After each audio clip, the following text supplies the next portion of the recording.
the 1950s diplomacy of the United States is a series of real and imagined Cold War crises. And one effect of this will be to draw us further and further into the Middle East.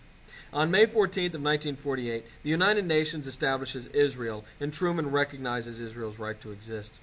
The Arabs are sympathetic with the Palestinians, that would be the people who were living there before the Jews showed up. And the Arabs, in defense of their Palestinian brethren, because they're all Arabs, the Arab nations surrounding Israel will attack Israel as soon as it is created in the Arab-Israeli War of 1958. America is worried because we do support Israel, and we see Israel as a staunch anti-communist ally in the region. But on the other hand, the Arab nations around Israel have a lot of oil, so we're not really sure which way to go. We have not committed to our unconditional support of Israel yet. There's the Arab-Israeli War. Meanwhile, in 1953, Iran, who has been freed by Britain as part of their stepping back from colonialism after World War II, has elected, before 1953, they've elected a leader named Mohammad Mossadegh. Now, Mossadegh wants to install more socialist-type programs, programs to help the poor, universal health care, a lot of the things that do happen in America and in the United States. But Iran is not a terribly wealthy country, and so what he decides to do is to nationalize the oil under the ground in Iran. That will then be controlled by the Iranian government, who will sell it on the world market to fund these programs to improve the lives of the Iranian people.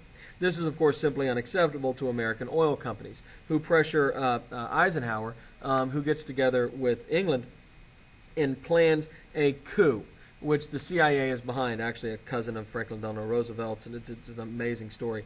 But the Americans caused this coup to overthrow Mossadegh, the democratically elected leader of Iran, and install a monarch, a dictator, Shah Pahlavi. He had actually been his family had been in control of Iran for a long time before the democracy popped up, but we're going to put him back into power. And the reason we do that is because he agrees to serve America's corporate interest. He agrees to essentially be a puppet of America. So we put him in charge. He will abuse the Iranian people in really dramatic and significant ways, which is, of course, the source of the tension between Iranians and Americans today. We'll revisit that in a few chapters. If you're not in my class, you might read this quote. It's pretty amazing. Another area of the Middle East that we get involved in is going to center around Egypt. Egypt has come to be under the control of a man named Gamal Abdul Nasser. And Nasser has a really interesting idea. He says that he is not that the Arabs should not join Team America or Team Russia, that they should represent their own interest. The idea of the Russians and the Americans at this time is that everybody in the country has to get behind one side or the other. Nasser says that the Arabs should basically set themselves up as a third player in this, based primarily on the deal that they have lots of oil. And he rejects the Cold War game. He preaches an idea of Arab nationalism. He actually wants all the Arab states to form together into one super country that controls a huge amount of the world's oil and stand up to both the Soviets and the Americans and serve their own interest. To this end, he begins trading with both the Soviets and the Americans. Now, we don't like that. If we say if you're going to do trade with America, you're not allowed to trade with communist countries. And in 1956, John Foster Dulles withdraws promised American support to build a dam on the Nile River, the Aswan Dam. Nasser, unwilling to simply give up on this program because we won't pay for it, seizes the Suez Canal, which is very important. It's that thing there that connects the Mediterranean to the Indian Ocean ultimately.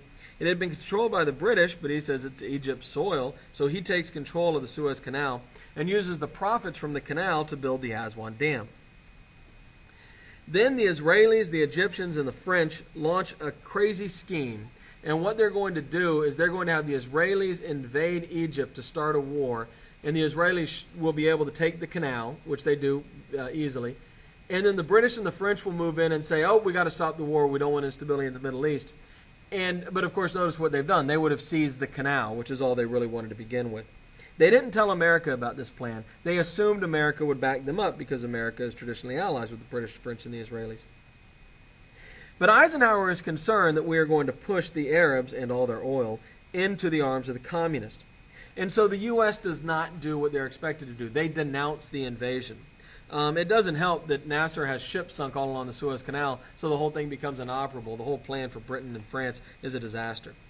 America goes to the UN, denounces the actions of the French, the British, and the Israelis, and they pull out. They back off. And Nasser wins this. The prestige of Nasser is incredibly high after this, and really it's the end of Britain being a major power in the Middle East, which has been going on for generations and generations.